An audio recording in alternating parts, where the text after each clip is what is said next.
as a women's weight loss nutritionist, I know a lot about nutrition and I know a lot about weight loss. And I only do one thing though. I work on weight loss with women of a certain age. And by that, I mean a certain generation. So when I think about weight loss for my clients, it's not about how old they are from the calendar perspective. It's generationally how they came up thinking and feeling about food and their bodies. This is the psychosocial aspect of weight loss for women, and I want to talk about it today. So this is all about you. This probably long talk that you've just downloaded and agreed to start playing in your earbuds or in your car is all about you. If you're a Generation X woman born between 1965 and 1980, so as I'm recording this, you're between around the ages of 45 and 60, you've likely noticed that this stage of life feels overwhelming, it feels complex, it's different, and quite frankly, it feels like a bit of an emotional and physical storm. I just want you to know I'm feeling that too. And what's fascinating about this moment in time is that the struggles that Gen X women are facing are unlike those of any generation before us, and probably the ones that are going to come after us. Because you've been shaped by cultural programming that emphasized thinness and independence and professional achievement. Now you're navigating menopause, aging parents, adulting children. Add to that the silent grief of losing your youth in a society that worships it, and the pressure to look and act like you're still 25 when you're navigating a completely different reality. It can feel like you don't exist. And many Gen X women feel stuck, they feel invisible, and kind of unsure how to move forward. We were always so sure of ourselves until now. So this is for you, the Generation X woman navigating life in 2025 and beyond. You're part of a generation that has quietly carried so much on its shoulders while rarely demanding the spotlight. And now here you are in midlife, a stage that feels kind of like a reckoning and a rebirth and a struggle, but also an opportunity at the same time. So today we're going to explore some of the cultural forces that shaped you into the perfect storm of challenges you're facing now. We'll unpack why this is such a pivotal moment for Gen X women and what it feels like to be navigating your health and happiness in 2025.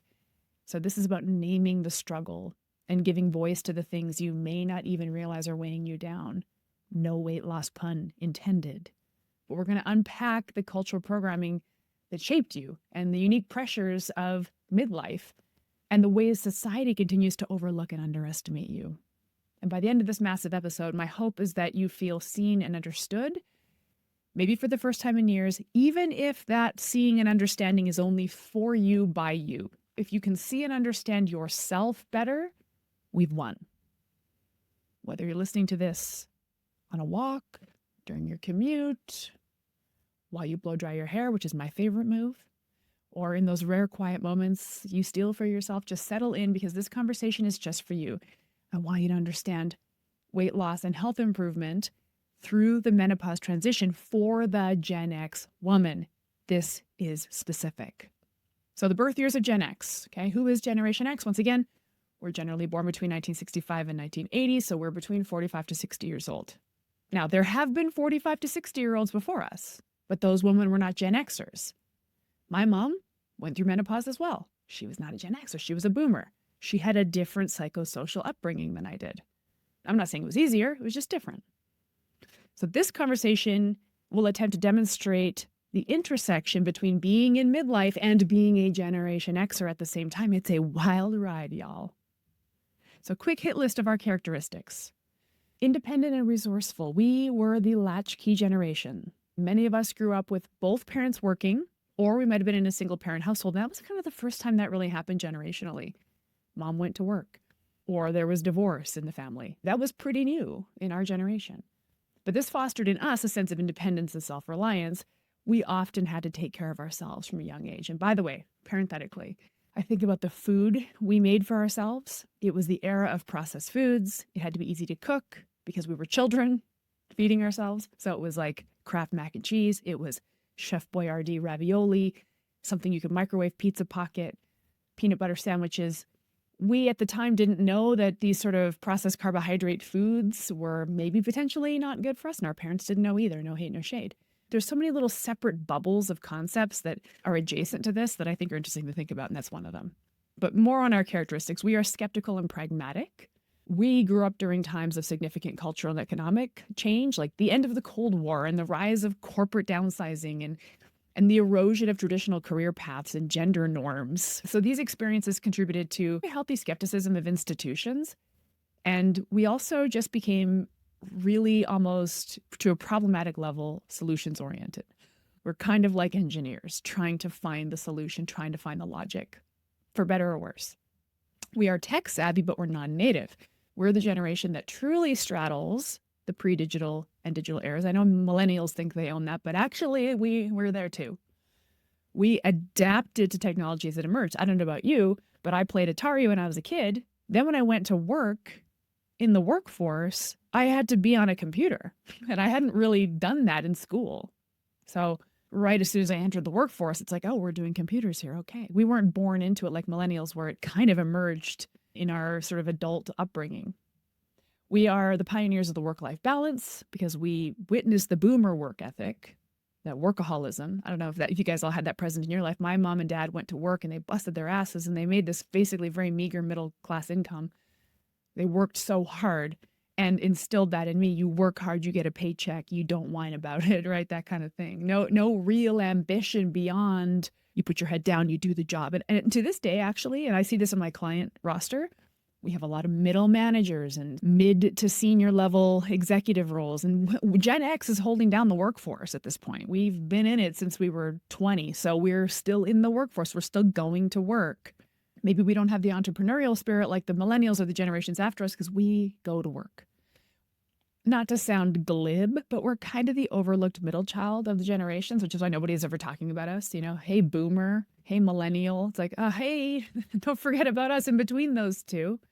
We're the forgotten generation. That's okay. We've been having our head down, toiling away, taking care of ourselves. That's what we do. And it's fine if you don't pay attention to us. We don't need you, quite frankly. So we've had to navigate cultural relevance and resource allocation while being kind of overshadowed demographically. And by the way, I think this being overshadowed demographically is coming up so loudly right now in the menopause narrative. It's like menopause, midlife. It's like, you don't even know who we are. You don't even know who we are. So before you go telling me what menopausal women need, consider who I am. Consider how I've been brought up, what I think and feel and believe. So how do these characteristics relate to health and weight loss? Well, independence and skepticism. We can be wary of health trends or things that feel gimmicky or over-prescriptive. We want to be empowered with knowledge on our own terms. We are solutions-oriented. We're practical. We prefer sustainable, realistic approaches over fads. That being said, there's not a lot of those out there. Mostly all we see is crazy crash fads. But what I'm finding is that for us, women of my generation, programs that require excessive tracking or meal prep or rigid schedules feel completely overwhelming and unnecessary for us. We're done. We're tired. We've been holding it down since we were 20. We're tired, okay? We are structured, regimented, hard-working humans, and we don't want to do that anymore. We are actually tired of that.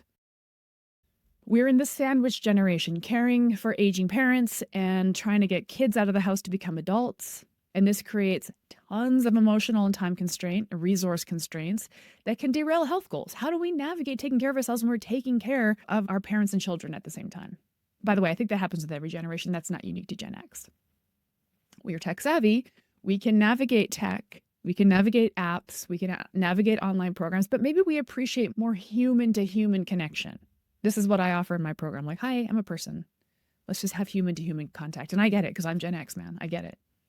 Now, cultural identity wise, we grew up with messages about body ideals, AKA thinness, from 1980s and 1990s diet culture. If you're not Gen X, maybe just go have a quick Google of what bodies looked like in the 80s and 90s. Ladies, it was a lot of aerobics. It was a lot of dieting, a lot of grapefruit, a lot of Diet Coke, a lot of salads. Skinny, thin, skinny, thin. We had the supermodel era. Even those of us who were nowhere near in the realm of supermodeldom, we still looked to these supermodels who were prized for their absolute thinness. That's the beauty ideal we grew up in. I know butts and muscles are really cool now, but we don't appreciate it. We can try. We can try. We are trying, but it's not really inherent to us to love the look of muscles and mass. So telling a Gen X woman in midlife, you got to lift weights, get heavy, build muscle, build bone, it's a very foreign concept, extremely dissonant for us. So the pressures of thinness introduced us to low fat and low calorie dieting, right? Less, shrink. The minimum effective dose of nourishment just to keep the lights on is all we were worried about. This has deeply influenced our relationship with food and body image. By the way, I see this every day because one of the things I get my clients to do is eat to satiety. When you feel hunger, eat to satiety. This is the handshake of metabolism. And women who eat to satiety feel like they're eating too much. This feels like too much food.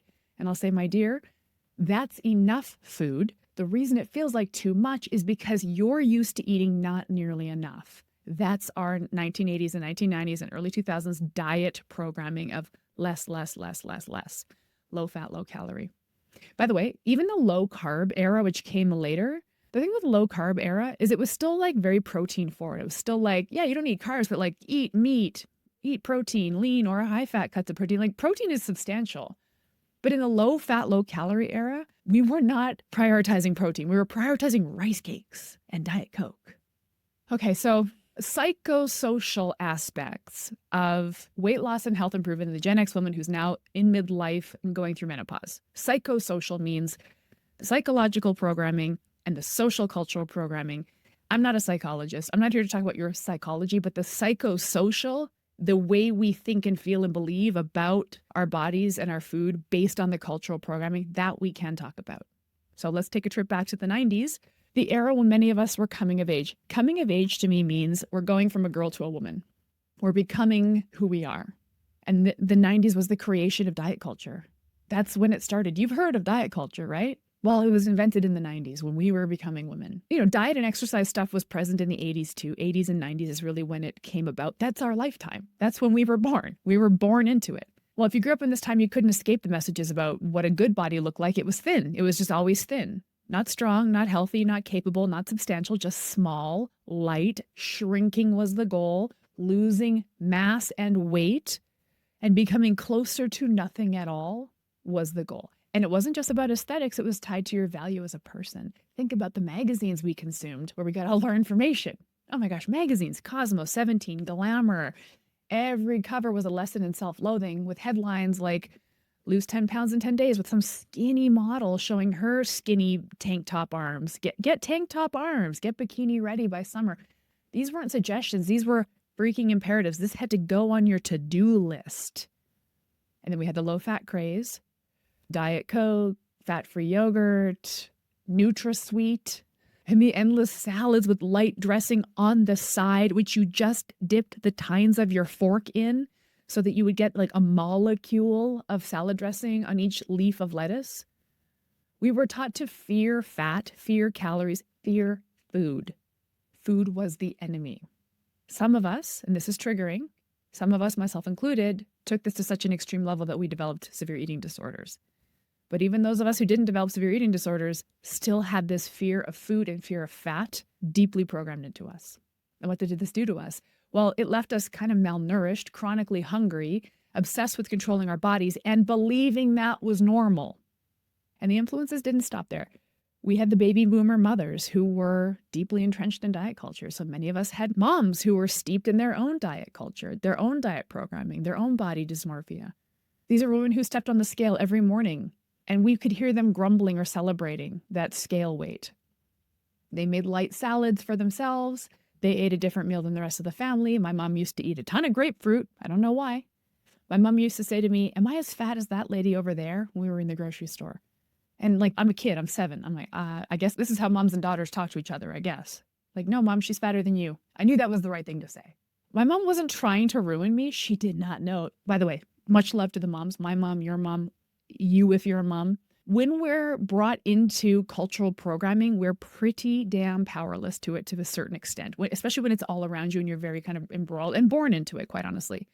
We watched our moms struggle. We absorbed their habits. So we thought that weighing your food on a scale and tracking the calories of it in a giant calorie counting book and fearing fat and striving to be smaller. And like my mom freaking out that she was maybe by accident fatter than some other fat lady. We saw mom skip meals. We saw her drink Slim Fast. She went to Weight Watchers. Maybe she brought you with because she couldn't get a babysitter. Or maybe she thought you were a little chubby. She was trying to help you. Maybe you remember her stepping on the scale every morning and sighing. These were the women who shaped us. And whether they meant to or not, they passed down their anxieties about food and weight and taught us that our worth was something we had to earn and that it was tied to how we looked and what size we were. And this programming has stuck with us. And even now, many Gen X women default to some of these same methods. It's our default setting. So yes, I can tell you, we can all tell you, prioritize protein, lift weights, eat to satiety, trust your hunger. And you can try, but it's very easy to get drawn back to your psychosocial programming. That's what we're talking about here. That's why I have to talk about this, because some brash nutrition coach is going to say, just eat more protein. What's wrong with you? Or me, hey, try eating to satiety. This is what your body wants. And you'll say, I will do this because I'm obedient. I'm a solutions-oriented Gen Xer, but you don't believe it. It's not what you know. So literally any weight loss program you try should factor in your psychosocial programming, your upbringing. So fast forward to today, and these lessons are still deeply embedded in us. And even though we know intellectually a diet culture is super toxic, it's just impossible to shake. It's like try to write with the other hand. You know, you've been writing with your dominant hand for your whole life. If I say start writing with the other hand, that's not going to be easy. And when life feels overwhelming, which it does right now because of aging parents, adulting children, freaking menopause, and maybe you're at a higher level in your career than ever before, life is so hard right now. So what do? We default to what's easy. And the easy thing is what we know. The analogy that's often used here is the ski grooves. Okay, so think like Nordic skiing, cross-country skiing. When you go out cross-country skiing on a nice groomed ski track, there's the two channels that your skis go in, and you put your skis in the channels and you can glide, baby. It's easy. You don't have to do anything. It's a lot of work. I don't want to downplay the intensity of Nordic skiing. It's very cardiovascularly demanding. But if you try to ski out of the grooves, it's really, really hard, and your skis just want to snap back into the grooves. That's quite often the analogy used to describe like neural pathways, just kind of staying stuck in the grooves that are easy. When life gets hard, it feels better to do easy things, the things that we know. And what we know is dieting. What we know is restriction. But here's the cruel twist. Those tactics don't work anymore. So our biology has tapped out of that. So even though that's what we know, what we believe, our biology is not playing along. It worked when we were in our 20s and maybe worked in our 30s. It ain't going to work in our 40s and 50s to restrict and eat less and less and be low fat and do tons of cardio. That isn't going to work for our biology anymore, but our beliefs and our psychosocial programming have to somehow catch up or orient themselves to each other. We have to orient to our biology now. We have to ski out of the grooves and make new grooves. Gal pals, that's the only way you're going to get through this. Otherwise, we're going to stay stuck. We're going to punish ourselves for not being able to achieve the impossible. I really need to spend some time summarizing the effective diet programming. And part of me wants to summarize this for anybody who might be listening to this, who's a health and wellness nutrition fitness practitioner, just in case you're listening and you're not Gen X and you don't understand Gen X, you have to. And if you're a Gen X woman listening, struggling with your own body image, your own health and weight loss goals, because I'm a women's weight loss nutritionist, so I speak that language and I want that for you too. We have to spend time summarizing the effective diet programming because this is at the heart of why women battle their bodies so hard in midlife, especially Gen X. It's not because our bodies are broken, but it's because of what we've been trained to believe about our bodies. That, my dears, is the psychosocial piece that I want to talk about. So we grew up in the era of thinness. The 90s ideal was waif thinness. Again, I say, we didn't want muscle.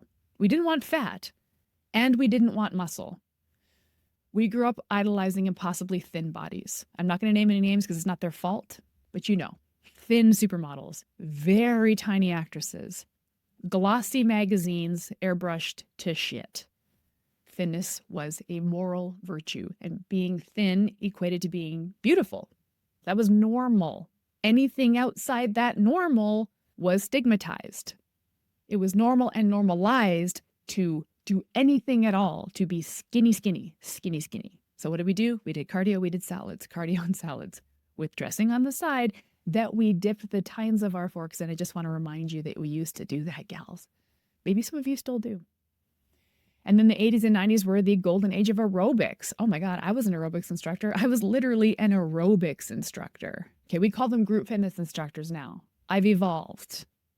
But it was aerobics. And I remember, just by the way, as an aerobics instructor, it was like, how hard and exhausting can we make these classes? That was how we put them together. It's like, this has to suck, and just be like, how can we make this as catabolic as humanly possible? That's what aerobics instructors are trying to do.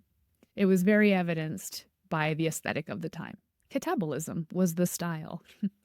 We also had low fat everything, low calorie, low fat, low calorie. When I was in university, I briefly toyed with the idea of becoming a dietitian before I smartened up and abandoned that. But in dietitian school, we had to do a lot of food journaling and whatnot. And I remember journaling my food, and I was getting fewer than 5 grams of fat most days.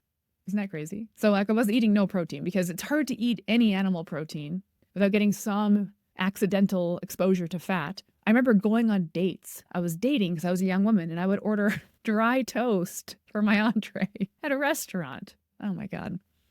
There's a generational bond over dieting. We bonded with our friends, with our aunties, our cousins, our moms, all the women in our lives. We bonded over dieting. All we talked about was that. Lamenting bodies, swapping weight loss tips, going to the gym, doing exercise tapes at home. We've been conditioned to pursue weight loss as a lifelong project of womanhood. This programming stuck. Now, thinness is a familiar comfort that women are reaching for, despite what the modern wellness programming is trying to tell them about building, building, building. Build so you don't break. You can't afford to be tiny, thin, frail anymore. You're too old. We don't know that. Our familiar comfort is thinness. And because crash dieting worked to keep us very thin in the highlight of our youth, we've now internalized thinness as achievable and expected, and we've internalized these principles of restriction as the only way to avoid the failure of weight gain. Diet culture taught us how to be smaller, not how to nourish or care for ourselves, and tied that to our morality. Today we have what I would call tracking and measuring trauma. You want to know why I'm so anti-food tracking? Well, here we go. Because we freaking invented it. Okay, Braden, which is the name I give for the 27-year-old male personal trainer who's going viral on TikTok and Instagram by just sitting in his car telling you to be at a calorie fucking deficit. It's like, Braden, darling, we've been doing that since before you were born.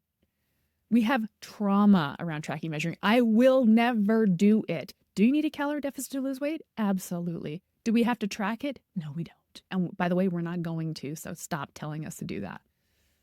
But, because that's what we know and that's what worked, Generation X women default to that. I'm just going to restrict my calories. I should just start tracking. I'm going to get my Fitness Pal loaded back up on my phone, even though I have PTSD about it. Portion control, eating less, eating less, eating less. These are the primary strategies that we only know to reach for when weight gain creeps up. Even though these methods are literally not working anymore. They're not working, but it's like, but maybe if I just do that harder.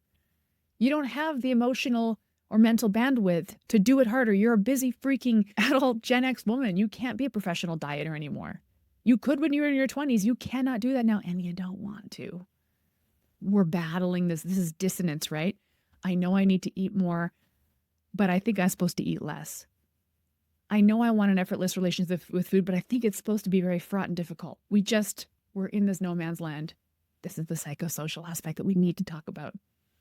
We may be overly fixated on the number on the scale because when you are in a paradigm where shrinking and burning and catabolism is on the menu, then you can see that number go down. The number on the scale goes down, down, down, the more you starve yourself. 100%, because you're indiscriminately losing weight, bone, muscle, fat, water, you name it. And the scale will show that. So all we know is as long as this number goes down, then I'm effectively burning myself away into a freaking dust. And that's all I'm supposed to do.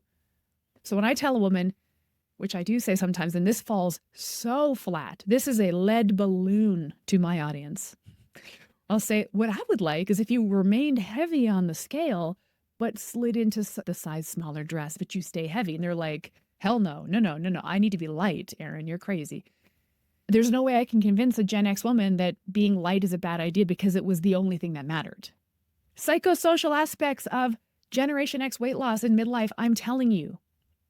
We have ideas around what types of food are ladylike. Not only is it ladylike to be shrinking, light, frail bird on the bathroom scale, but it's also ladylike to eat that way. Delicate little nibbles, 100-calorie snack packs of things. What men do you know that are eating 100-calorie snack packs of skinny popcorn? Like, it's not happening. And I'm not trying to be a feminist here. I'm just pointing out the obvious. We're eating differently than everyone else at the family dinner table. That's insane, sad. It's a legacy that women believe to be their cross to bear. Gen X women, we watched our moms do it. This is what you do when you're the mom. You're the mom, you're on a diet. You're the wife, you're on a diet. Husband gets to go get a beer belly. He gets to die a fat old man, not you. Not allowed. You're a human woman. And you're born in Generation X. You're supposed to be a tiny little bird of a human. So we have a lifetime of never loving food, only fearing food, only micromanaging food and body. It's fucking intense. And exercise, never framed as joyful movement or self-care. Hell no. We're not going to the gym to build. We're burning it all away. It is a tool for shrinking the number on the bathroom scale. Period. End of story. I told you when I was an aerobics instructor, I tried to figure out how to make my fitness classes as catabolic as possible. How can I help these women burn their bodies away? Cardio machines sold on television infomercials so that you could just be constantly burning your body weight. By the way, it's mildly why I'm a little triggered by walking pads under our desks at work. It's like, we don't have to always be exercising. This is why. And I'll get pushback on that from other wellness professionals. What's wrong with you? You're telling people not to take steps. Taking steps is such a healthy move. Take steps, take steps. It's like, you're a fucking millennial.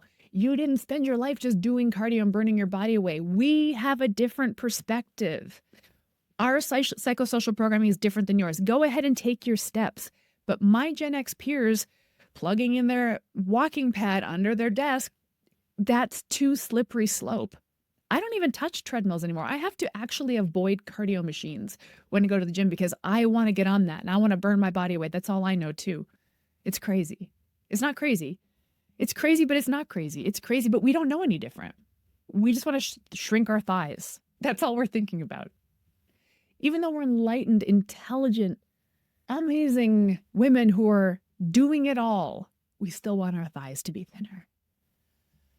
Then we get the midlife shift, menopause, and the betrayal of the old rules. It used to work. What's going on? Menopause. I turned 40. It's all falling apart.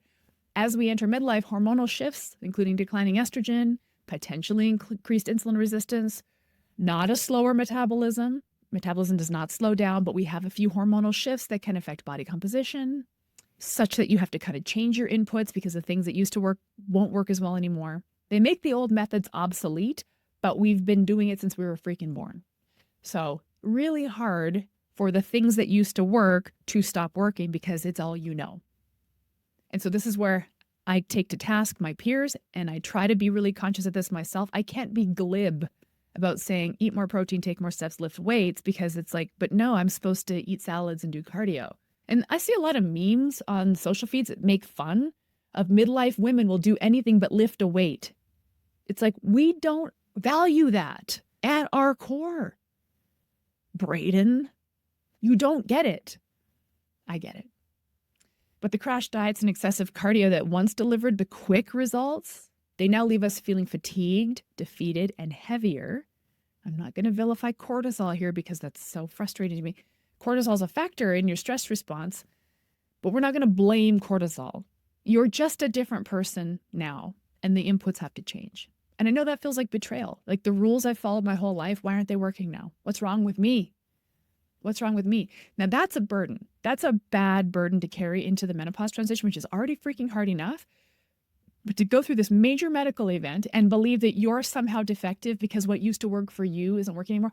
My darling, it's not working for any of us anymore. It's not working for any of us anymore at all. It's not just you. It's all of us. Why are we all struggling with our weight and our mood and our energy?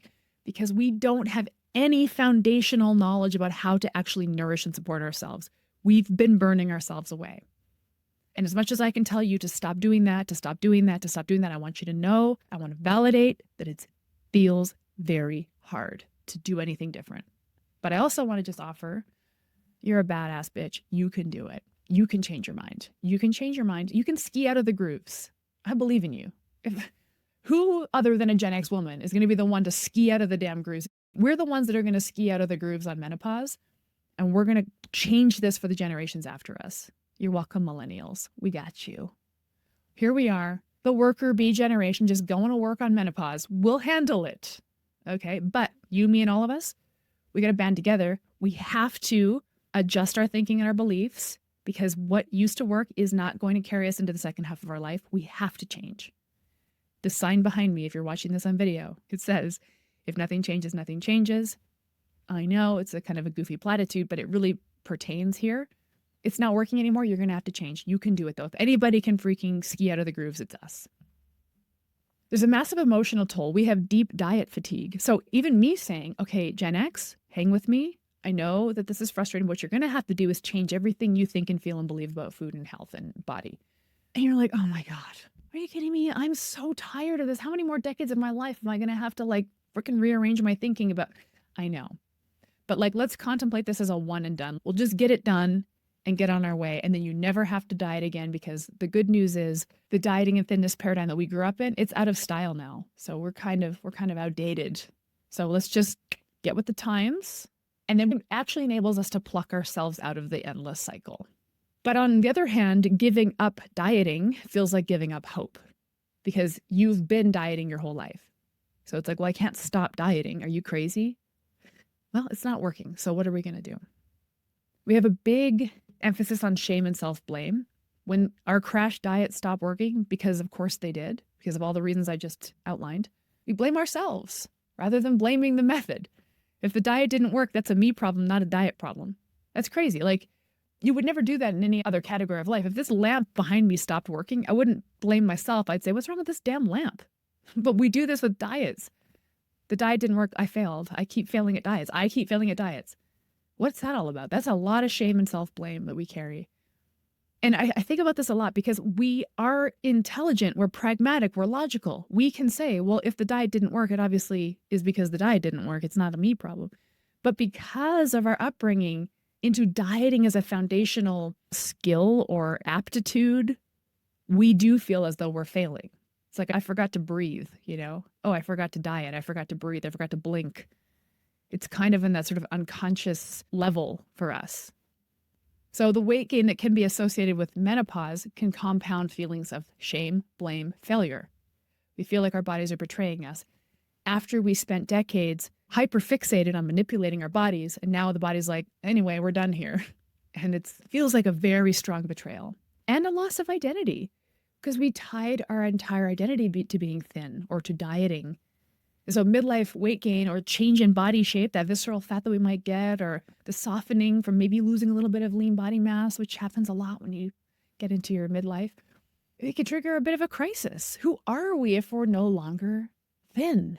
Or who are we if we're not the one who's always on a diet? You know, one of the things that I really anchored to, an identity that I anchored to, was the fit girl. I was overtraining to an alarming degree. And that was my identity. Oh, I'm Erin. I exercise 6 hours a day. I mean, obviously. And for me to move away from exercising 6 hours a day, major identity crisis. Now, you're probably not at that level. I hope you've never been at that level, but maybe you've always been a dieter. Maybe you've always been a size 4, and now it's like, uh-oh, I'm really screwing up here.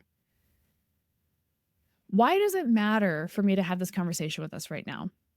This conversation is for us, the Gen X woman, right? Whoever else is listening to this adjacent, I'm glad you're here. If you're listening and you're not a Generation X woman, if you're a man, if you're younger than us, if you're a health and wellness coach who works with Gen X women, I'm so glad you're here. But girlfriends, gather in, because we're at a crossroads. We can't continue the toxic cycle we've known for our whole lives. It's done. We must step into a new way of being, one that prioritizes care over control. So my hope is that helping us see this shift being not only possible, but essential, I think could be one of the most liberating messages you'll ever hear. I have a lot more to talk about if you're ready. A few more things that are really pertinent to finish out the psychosocial conversation. So where does this leave us today? Well, health misinformation and overwhelm is really at the forefront, and I encounter this every single day on the phone with prospective clients. And by phone, I mean Zoom. Every single day, the women say, I feel like I know what I need to do, but it's not working anymore. And also, I'm getting a lot of conflicting messages. I'm very overwhelmed. So yeah, this is one of the most maddening aspects of trying to take care of yourself as a Gen X woman in 2025, because first of all, you were brought up through dieting your whole life, and now it's a freaking $41 trillion industry that's noisy and in your pocket, literally, in your pocket, on your phone, in your spare moments of the day when you're swiping and scrolling. All you're getting is conflicting messaging. Everywhere you turn, there's another diet, another expert, another supplement promising to fix your meno belly. Please don't ever buy that one. It's so toxic. And the more you look, the more confusing it becomes. We're drowning in advice from keto to fasting to biohacking. The world of health has become a more elaborate maze. Before it was just cardio and salads and like low-fat jello. Now it's a way more elaborate maze, three-dimensional, and you're stuck in the middle of it with no clear exit. Should you be tracking your food? But I have diet fatigue. I don't want to track my food. Should it be low carb? Do women need carbs? Should women fast? Is it bad for women to fast? Is it 6 meals a day? Is it 2 meals a day? Do I need to balance my hormones? Do I need to balance my gut microbiome? We're spinning buzzwords out of our own mouth that we don't even know what they mean, because we are so good at being programmed into wellness culture, because we are like little wellness robots, perfectly poised to absorb wellness information, jiggle it around in our brains and spit out some kind of tactic without trusting our bodies at all, or even knowing what we're doing. And so for Gen X women, trying to sift through all this information in a pragmatic, logical, solutions-oriented way, it's a struggle for us because we just know dieting. We just follow the rules of dieting. So the constant barrage of advice makes you feel like you're always doing it wrong. On Instagram, I have cleaned out my Instagram feed. I only follow people who do women's weight loss. And so when I open up my phone, it is constant contradiction. Every message that scrolls is contradicting the one before it. And I know that's what your feed looks like too. You feel like you're doing it wrong constantly because you're following the noisy advice of an even noisier wellness culture, but you are a programmed dieter. You're just highly obedient. So you're following every little trend and none of them are sticking. None of them are about you. They don't factor you in, my friend.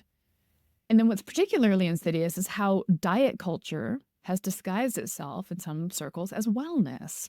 Oh, so now it's even worse. The moral implications of not following this perfectly, because it's no longer just about losing weight. It's about how well you are, optimizing every aspect of your health.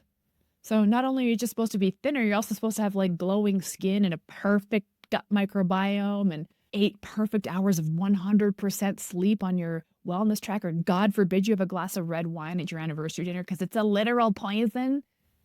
While there's value in striving for better health, especially as you age, this endless pursuit of optimization is exhausting and we're too susceptible. We're too susceptible to it because of our upbringing into strict dieting. And we're already stretched thin by our careers, by caregiving, by midlife changes, by parenting adult children. The pressure now to do wellness right is another burden. You're going to break. The bar keeps moving and it feels impossible to keep up. And we're keeper-uppers. Gen X is a keeping up generation. We keep up. The bar keeps moving. It's impossible to keep up. But the other thing is, skepticism is a hallmark of Gen X. Yeah, we're a little skeptical. We're a little pessimistic. You know, the grunge era, right? But as a generation, we've lived through enough fads and gimmicks. We lived through literally all of them to know that most things aren't what they seem. But the catch is that that same skepticism can also leave you stuck and just like paralyzed from taking any action. It's a blessing and a curse. Like you're cautious about the next diet trend because you've just failed so many times. And on some level, you're like, do I really want to fail again? Which leaves us paralyzed from even trying to start anything new. We have to do something different if we want to feel differently in our body, because if nothing changes, nothing changes. But we are a little paralyzed by our own skepticism. When we hear about the latest revolutionary approach to health or weight loss, on one hand, we're like, okay, I'll try that. If it's revolutionary, it's probably worth a try. But on the other hand, it's like, but I don't know. Actually, this is interesting because my generation is very, very skeptical, for example, of trying Ozempic. GLP-1 medications, they're widely available. But my generation's not really leaping to it. They're like, I don't know. I'm not sure about that. I'm going to leave that as a very, very, very last resort. That's interesting, right? we have caution. It's not misplaced, it's wisdom. But it can also lead to paralysis. And I just want to validate that I'm in this industry as well. And I know I'm just another dissenting opinion. It's making you question what you know and maybe making you feel extra cautious. It's hard to know where to start or who to trust. So you're hesitating and you're waiting. And maybe you'll tell yourself, look, I'll figure it out.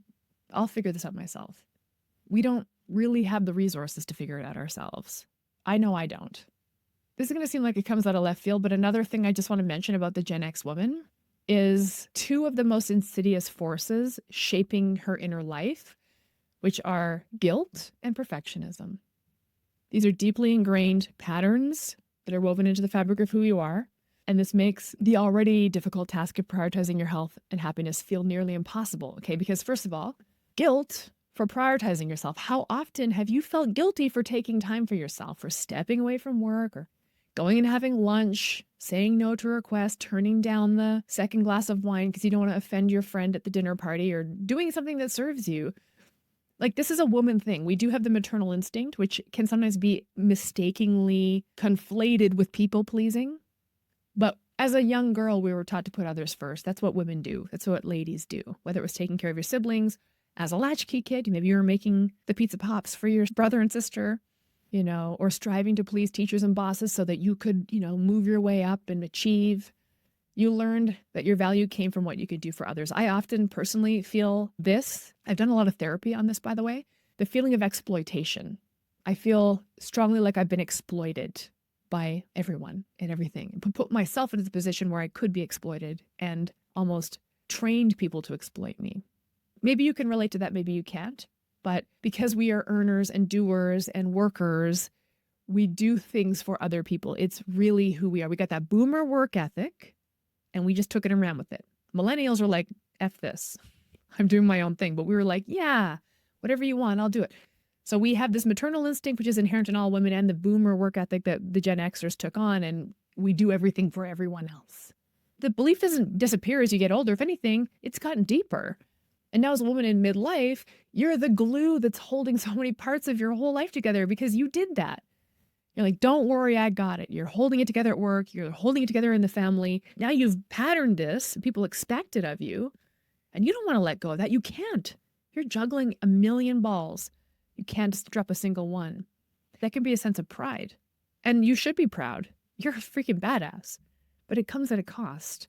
Because think about the last time you carved time out for yourself. Went for a walk. Sat with a book. Took your lunch break at work. How long did it take for guilt to creep in? Did the guilt creep in even before you did it? Oh, I shouldn't take lunch. I should work through lunch. I shouldn't take my walk. I've got too much housework to do or whatever. Nobody else was going to judge you for that, but you did. Nobody else cared about the tasks you were neglecting. But you cared a lot. It feels too indulgent, like you're doing something frivolous, like taking care of yourself is frivolous. There's too much other important stuff to do. I'm not important. Everything else around me is important. You've been conditioned to believe that self-care is selfish. Though I can't tell you, it's so interesting because self-care is a phrase that, is so popular. And to me, it means absolutely nothing. What does that even freaking mean? You're speaking to a Gen X woman. Can you please translate? What the hell is self-care? No. You have to earn your massage by first working your ass off to a burnout level so that you can have a massage and finally relax. Like, that's how I treat massages. Like, oh my God, I'm so burnt out. I need a massage. There's nothing luxurious about the massage just because I was just basically on a razor's edge and I needed a massage so I didn't fall off the cliff into burnout. That's not cool. That's not self-care. That's the opposite of self-care. But guilt lingers. It whispers that you should always be doing more. You should be helping. You should be achieving. You're not important. Everything else is important. And the guilt of putting yourself on your own to-do list is overwhelming. So you push yourself harder. You deny your own needs, whether that's making a nourishing meal or taking a nice walk on your lunch break or lifting a weight. I think the cycle of guilt and self-neglect is one of the biggest barriers keeping Gen X women from living the healthy, fulfilling lives they deserve. And I see this in my client roster. Shout out with love to my clients who come into the coaching calls and say, I don't know why I can't just put myself first.